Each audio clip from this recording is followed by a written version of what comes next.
I'm Cassandra King, 32 years old, and I never thought a family party would change everything. It was our annual fall festival gathering at a ranch in Boise, Idaho, a big deal for my family, with everyone showing up to eat, laugh, and pretend we're perfect. I'd shelled out $25,000 to make it happen, covering everything from the catering to the decorations. Why? Because my sister always gets what she wants, and I'm the one who makes it happen. We were seated around the tables, the air buzzing with chatter. My sister stood up, glass in hand, ready for her usual speech about how perfect her life is. She's the golden child, the one who can do no wrong. Then she turned to me and smiled, and I knew something was coming. Some people, she said, her voice thick with fake pity, just try too hard to matter. Every eye turned to me. My dad, my mom, my uncle, my grandma, all watching like I was the punchline of a joke. I didn't say a word. My heart was racing, but my face stayed calm. I stood up, pulled out my phone. Everyone thought I was just stepping away, but I opened an app, tapped once, and sat back down. 5 minutes later, my sister's phone buzzed. She looked down. Her face went pale. The whole table went silent. My dad leaned toward me and whispered, "What did you just do, Cassandra?" I smiled and replied, "I'm done." The look on their faces, priceless. And they had no idea what was coming next. If you've ever felt like your family takes you for granted, hit that subscribe button and share this story. You won't believe how this ends. You're probably wondering why I was the one footing the bill for that fall festival party, $25,000, no small change. It wasn't just about the party. For 2 years, I'd been covering my sister's entire lifestyle. Her rented studio for Instagram photo shoots, her designer bags, her car payments. You name it, I paid for it. Why? Because my parents made it clear that's what family does. Or rather, what I was supposed to do. I'm a CPA, a number cruncher who lives in a one-bedroom apartment in Boise, Idaho. I budget every penny, skip vacations, and drive a 10-year-old Honda to make ends meet. Meanwhile, my sister lives like she's some kind of celebrity. She's an influencer, always posting about her perfect life, her perfect outfits, her perfect everything. And me, I was the invisible one, the one who made it all possible. Every month I'd get calls from my dad or my mom, their voices heavy with guilt trips. "Your sister's building her brand," they'd say. "She needs your help. Don't let her down." I'd bite my tongue, transfer the money, and watch my savings shrink. It started small, a few $100 here and there for her content creation. Then it snowballed. By last year, I was covering her rent, her credit card bills, even her gym membership. All told, I'd dropped over $50,000 on her life. My parents never asked if I was okay, if I needed a break. They just kept pushing, saying she was almost there with her career, that I was the stable one who could handle it. Stable. That's what they called it. I called it being taken for granted. At the party, it wasn't just about the money. It was the way everyone acted, like my sister was the star while I was just the bank. My uncle, a retired Marine who always spoke his mind, was telling some old war story to a group of cousins. My grandma, who watched everything but said little, sat quietly, her eyes flicking between us. My aunt, my dad's sister, who knew more than she let on, sipped her drink and stayed out of the spotlight. Meanwhile, my sister was holding court, her husband nodding along like her biggest fan. She stood up, phone in hand, snapping selfies for her followers. "Just hit 20,000 likes on my last post," she bragged, her voice loud enough for everyone to hear. That's what hard work looks like. Hard work? I wanted to laugh. Her hard work was posing in front of a camera while I paid for the lights. Her husband, a car salesman who barely made his quotas, chimed in. "She's killing it out there." Killing it, sure, on my dime. I sat there, my plate untouched, feeling like a ghost at my own family's party. Nobody asked about my job, my life, my plans. It was always about her. Always. The worst part. My parents were in on it. They'd call me after every family gathering, reminding me how important it was to keep my sister's image intact. She's got potential, my dad would say, his tone firm, like I was the one failing if I didn't step up. My mom was softer, but just as relentless. You're so good with money, Cassandra, she'd coo. You can afford it? Afford it. I was barely holding it together, skipping my own bills to cover hers, but they didn't care. To them, I was the reliable one, the one who didn't need attention, the one who'd always say yes. I'd tried talking to my sister about it once, maybe a year ago. I called her, asked if she could start paying her own way, maybe get a part-time job to help. She laughed, actually, laughed. Cassandra, I'm building something big, she said. You wouldn't understand. Just keep doing what you do best. What I do best. Apparently, that was being her personal ATM. Her husband backed her up, saying I should be proud to support her brand. I hung up feeling smaller than ever. Looking back, I don't know why I kept going along with it. Maybe I thought that's what family meant, sacrificing for each other. Maybe I was afraid of letting my parents down. Or maybe I just didn't want to be the bad guy. But sitting at that party watching her flaunt her fake perfect life, something inside me started to crack. I'd spent years being the one who held it all together while she got the applause. And for what? To be mocked in front of everyone I cared about. The air at the fall festival party felt like it had been sucked out of the room the moment I canceled that $10,000 payment. My sister's face, usually so smug, was frozen in shock, her phone still clutched in her hand after getting that notification from the ranch's event planner. Everyone else, cousins, aunts, uncles, even the kids, stopped talking, their eyes darting between us. I could feel the weight of their stares, but I wasn't backing down. Not this time. I stood up straighter, my voice steady. I'm done paying for this party, I said loud enough for everyone to hear. If you want it to go on, figure it out yourselves. My sister's jaw dropped, and for once she didn't have a snappy comeback ready. Her husband, always quick to play, her cheerleader, jumped in first. Cassandra, you can't just do that. He snapped, his voice sharp with panic. This is a family event. You're making us all look bad. Look bad. I almost laughed. They'd been happy to let me foot the bill, but now I was the problem. My dad leaned forward, his face tight with disapproval. Cassandra, this isn't the time or place. He said, his tone low but firm, like he was scolding a child. You're ruining the day for everyone. My mom chimed in, her voice softer but no less cutting. We raised you to be better than this. Think about your sister. Think about her. That's all I'd been doing for years, and where had it gotten me? Nowhere, just a smaller bank account and a family that didn't even see me. My sister finally found her voice, her words dripping with desperation. Cassandra, you can't just pull the plug like this, she said, stepping closer, her eyes wide. Do you know how much this party means to me? To all of us? You're embarrassing me in front of everyone. Embarrassing her. After everything I'd done, she had the nerve to make this about her image. I shook my head, my hands clenched at my sides. Jill, maybe you should have thought about that before you decided. I don't matter. I said, my voice calm but cold. Her face flushed, and I could tell she wasn't used to me pushing back. Her husband stepped in again, pointing a finger at me. You're being selfish, Cassandra, he said. You know how hard Jill works on her brand. You can't just sabotage her like this. Sabotage. That word hit me like a slap.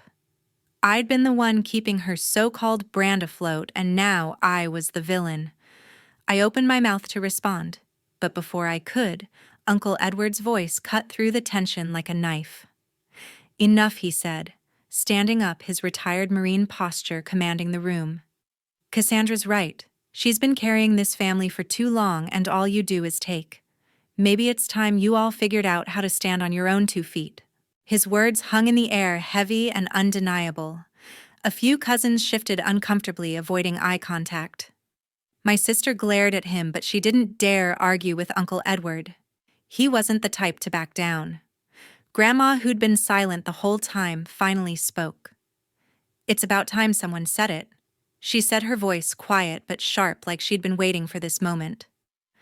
Her eyes met mine, and for the first time that night I felt seen. Not as the bank, not as the reliable one, but as me. Aunt Cynthia, sitting nearby, didn't say a word, but I caught her watching me, her expression unreadable. I wondered what she was thinking, but I didn't have time to figure it out. My dad tried to regain control. "This is a family matter," he said, raising his voice. "We don't air our dirty laundry in front of everyone. Cassandra, sit down and let's talk this out." Talk it out. I'd tried that before, and it always ended the same way, with me giving in. Not anymore. I looked at him, then at my mom, who was nodding like she agreed with him. "There's nothing to talk about," I said. "I'm done being your solution to everything." My sister's voice cracked as she tried one last time. "Cassandra, please," she said, almost begging now. "Just pay the balance and we'll sort this out later. Don't ruin this for me. Ruin it for her." That was the last straw. I grabbed my purse, my hands shaking with a mix of anger and relief. "You've got it all under control, Jill," I said. "You don't need me."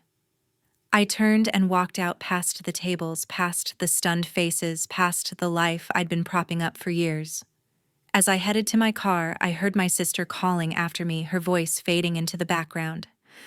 I didn't look back. The party was their problem now, and for the first time in a long time, I felt like I was finally standing up for myself. But what I didn't know was that this was just the beginning. Something bigger was coming. Something that would turn everything I thought I knew about my family upside down. 2 weeks after I walked out of that fall festival party, my phone buzzed with a text from Aunt Cynthia. "Come over," it said. "We need to talk." I hadn't heard from her since the party, where she'd sat quietly watching everything unfold. I figured she wanted to play peacemaker, maybe convince me to smooth things over with my sister or my parents. I almost ignored it, but something in her tone, short, urgent, made me grab my keys and drive to her place in Boise. Aunt Cynthia opened the door, her face serious, none of her usual warmth. She didn't waste time with small talk. "Cassandra, sit down," she said, pointing to the couch. "There's something you need to know about your parents." My stomach dropped. I'd been bracing for more drama, but the way she said it told me this was bigger than another guilt trip about the party. She took a deep breath and started talking. "Your dad and mom sold the old family condo downtown a year ago," she said. "They got $100,000 for it. Cash." I blinked, trying to process. $100,000. My parents never mentioned selling anything. They always acted like money was tight, like they couldn't help my sister because they were stretched thin. Aunt Cynthia's eyes narrowed. "They didn't tell you or your sister. They didn't want anyone to know." I felt my chest tighten, but I stayed quiet, letting her go on. "They took that money and invested it in some real estate stock," she said. "Thought they'd double it, maybe triple it. But it tanked. Almost all of it gone." She paused, watching me like she was waiting for me to explode. I didn't. Not yet. "They kept it a secret," she continued, "because they didn't want to look like failures. And all this time, they let you keep paying for your sister's life, knowing they had that money before it went south." The words hit me like a punch. $100,000. They had $100,000, and they still let me drain my savings to cover my sister's rent, her designer clothes, her car. But it got worse. Aunt Cynthia leaned forward, her voice low. "That's not all, Cassandra. You've been paying their health insurance premiums for the last 6 months, and the roof repair on their house last spring. That was your money, too. They didn't tell you about the condo sale because they wanted you to keep covering for them." I sat there, stunned, my mind racing. I'd been sending them money every month, thinking they needed it to get by. Health insurance repairs, I thought I was helping my parents stay afloat, but they'd had $100,000 and chose to gamble it away instead of telling me the truth. They let me sacrifice my own financial security while they hid their mistake. And they let me carry my sister too, knowing they could have stepped in. I felt sick, like the ground had shifted under me. All those years of being the reliable one, the one who never said no, and this was what they'd been doing behind my back. I looked at Aunt Cynthia, my voice barely above a whisper. "Why didn't you tell me sooner?" She sighed, her shoulders slumping. "I didn't know the whole story until recently," she said. "I found out when your dad asked me to keep quiet about it. But after what happened at the party, I couldn't stay silent anymore." Anger started bubbling up hot and sharp. My parents hadn't just favored my sister, they'd lied to me, used me, and let me think it was my job to hold the family together. And my sister. She was just as bad, demanding more while never questioning where the money came from. I stood up, pacing the room, my hands shaking. "They played me," I said, more to myself than to Aunt Cynthia. "All of them." She nodded, her face grim. "I'm sorry, Cassandra. I thought you deserved to know." Deserved to know? I deserved a lot more than that. I deserved a family that didn't treat me like a doormat. I pulled out my phone, my fingers moving before I could think twice. I opened the banking app and canceled every recurring payment I'd set up: my sister's rent, her credit card bills, my parents' insurance, the contractor for their house repairs. All of it. Done. Then I sent a group text to my sister, my dad, and my mom. "I'm done paying for any of you. You're on your own." My phone lit up almost instantly. A text from my sister Cassandra. "What's wrong with you? You can't do this. Fix it now." I stared at the words, her desperation practically jumping off the screen. Fix it. She still thought she could snap her fingers and I'd jump. I didn't reply. I turned my phone off and looked at Aunt Cynthia. "I'm done," I said, and for the first time I meant it. Not just the party, not just the money, I was done with all of them. Aunt Cynthia didn't try to stop me or talk me down. She just nodded like she understood. "You're stronger than they give you credit for," she said. I didn't feel strong. I felt betrayed, raw, like someone had ripped open a wound I didn't know I had. But I also felt something else, a spark of resolve. I'd spent years trying to keep my family happy, but they'd been playing me the whole time. No more. As I drove home, my mind kept circling back to that $100,000.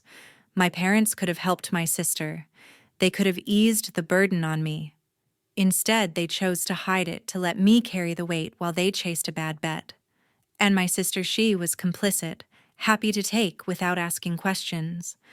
I wasn't just angry, I was done being their safety net. What happened next would show them exactly what that meant. A month after I sent that text telling my sister and my parents they were on their own, the fallout started hitting them hard. I'd cut off every payment: my sister's rent, her credit card bills, my parents' health insurance, their house repairs. For the first time, I wasn't bailing anyone out, and watching them face the consequences felt like taking a deep breath after years of holding it in.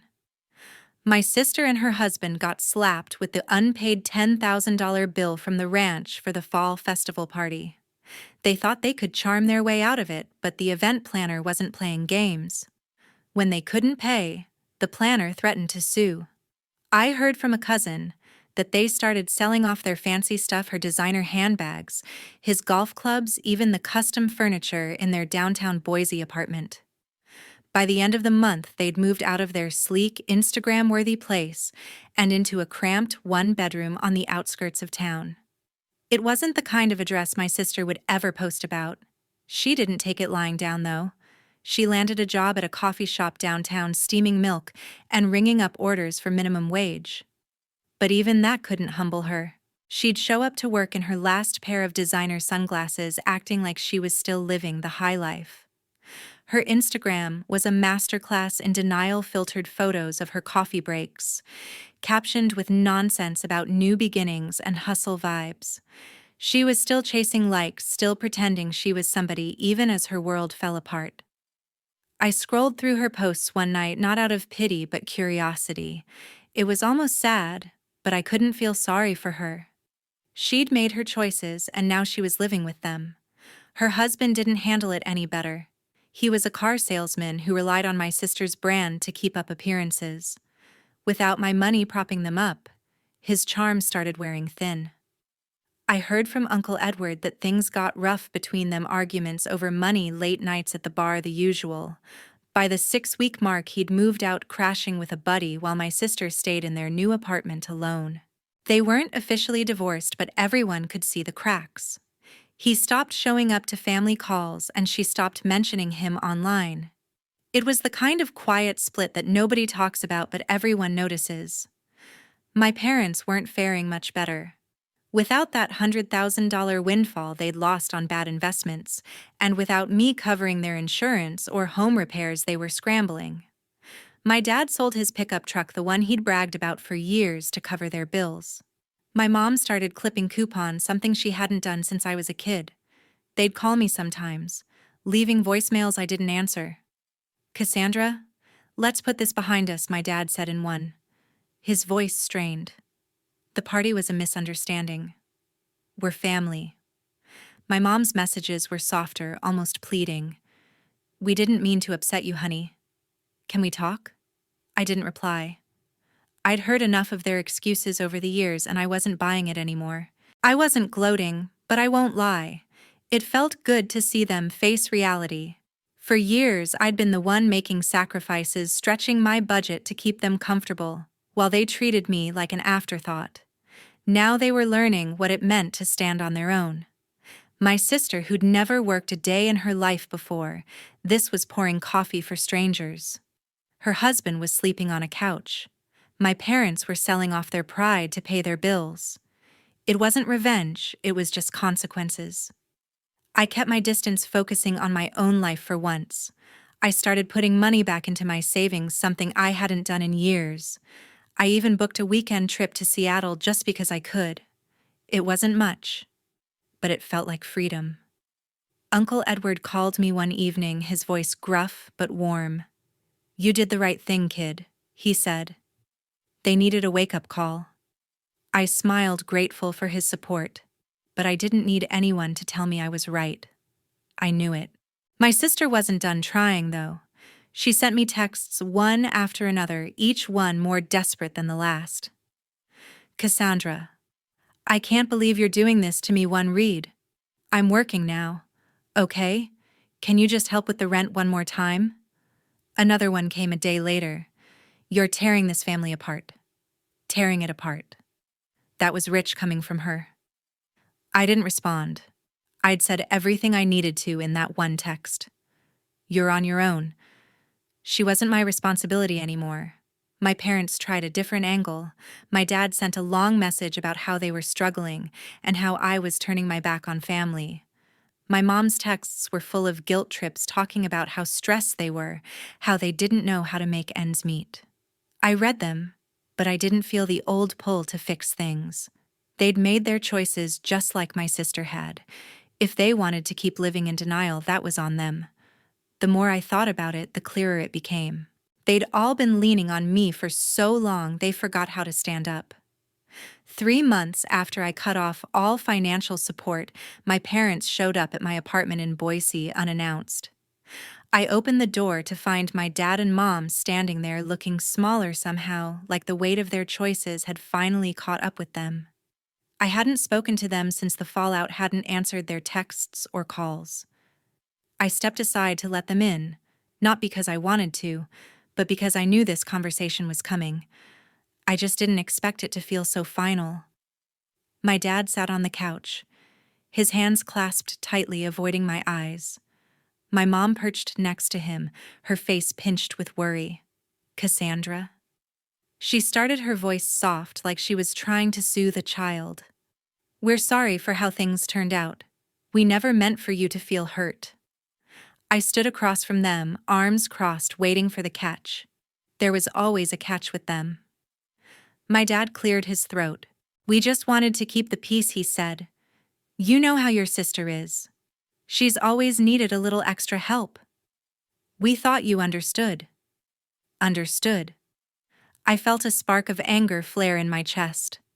They thought I understood being used, being lied to, being the one who always had to give. "You mean you wanted me to keep paying for her life?" I said, my voice steady but sharp. "And yours. While you hid $100,000 from me, while you let me think you needed my help. My mom flinched, but my dad's face hardened. Cassandra, that's not fair, he said. We made a mistake with that investment. We didn't want to burden you with it. Burden me? I laughed, but there was no humor in it. You let me drain my savings for years. You let me cover her rent, her clothes, her car. You let me pay your insurance, your repairs, all while you sat on that money and said nothing. That's not a mistake, Dad. That's selfish. My mom's eyes filled with tears, but I wasn't done. You chose her over me every time. You chose your own comfort over me. And you expect me to just forgive and forget. My dad stood up, his voice rising. We're your parents, Cassandra. We raised you. We gave you everything. You don't get to talk to us like that. I didn't back down. You raised me to be responsible, I said. And I was. I took care of all of you. But I'm done being your safety net. I'm done being the one who fixes everything while you take me for granted. My mom reached out, her voice pleading. Cassandra, please. We're family. We can work this out. I shook my head. No, Mom. I'm done. I'm not your bank anymore, and I'm not your daughter if that's all I am to you. The words hung in the air, heavy and final. My dad stared at me, his jaw tight like he couldn't believe I'd said it. My mom covered her mouth, tears streaming down her face. I didn't feel guilt, not anymore. I felt free, like I'd finally shed a weight I'd been carrying for years. You need to leave, I said, my voice calm but firm. They didn't argue. They walked out, and I closed the door behind them, knowing I might never open it to them again.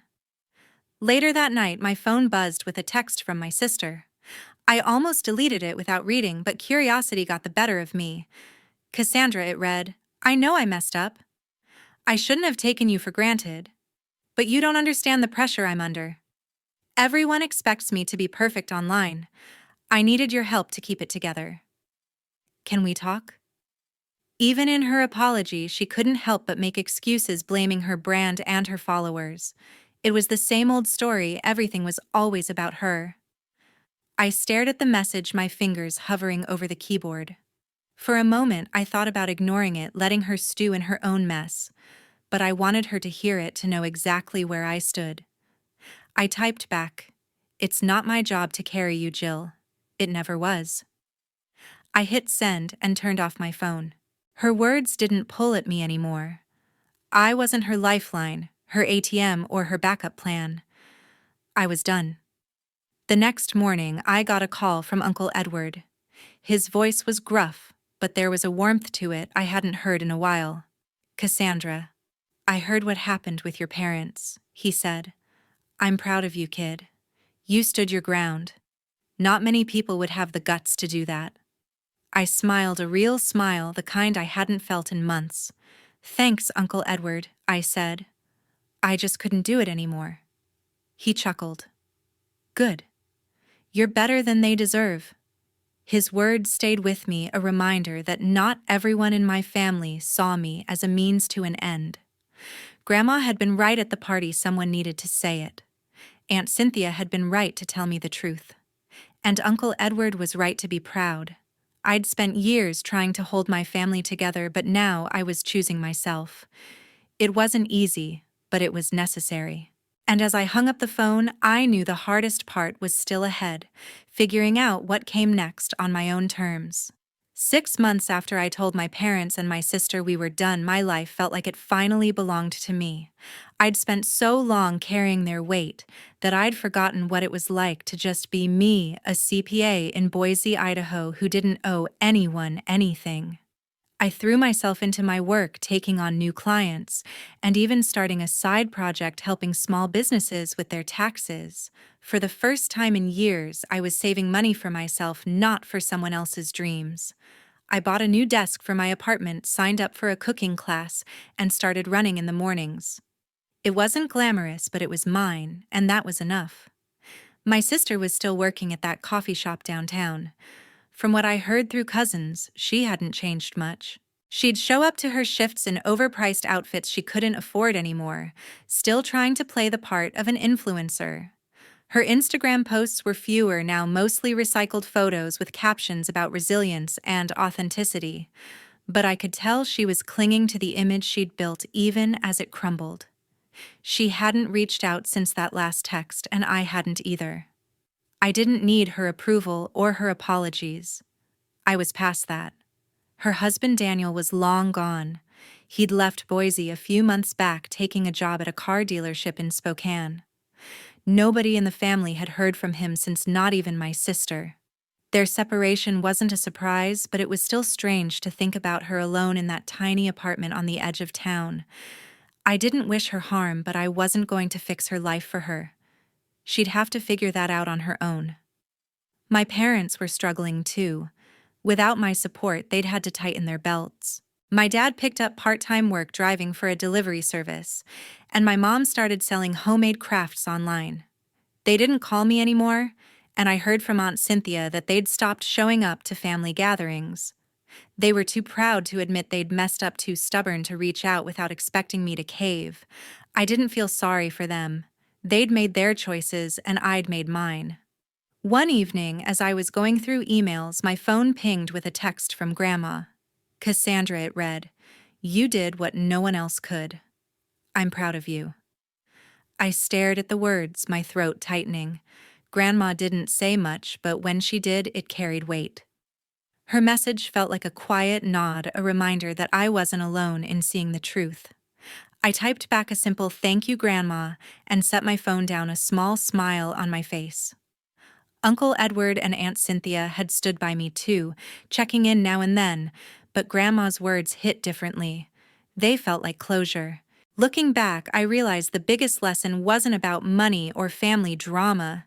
It was about standing up for myself. When family takes you for granted, setting boundaries isn't selfish, it's survival.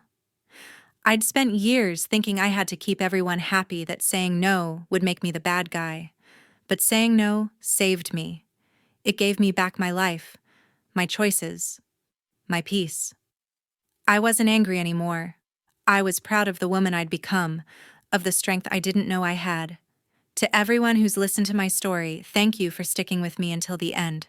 It means the world to share this and know you're out there relating to the messiness of family and the power of choosing yourself. If this resonated with you, please hit that subscribe button and join our community. We're all about real stories and real lessons, and I'd love to have you along for the next one. Thank you truly for being here.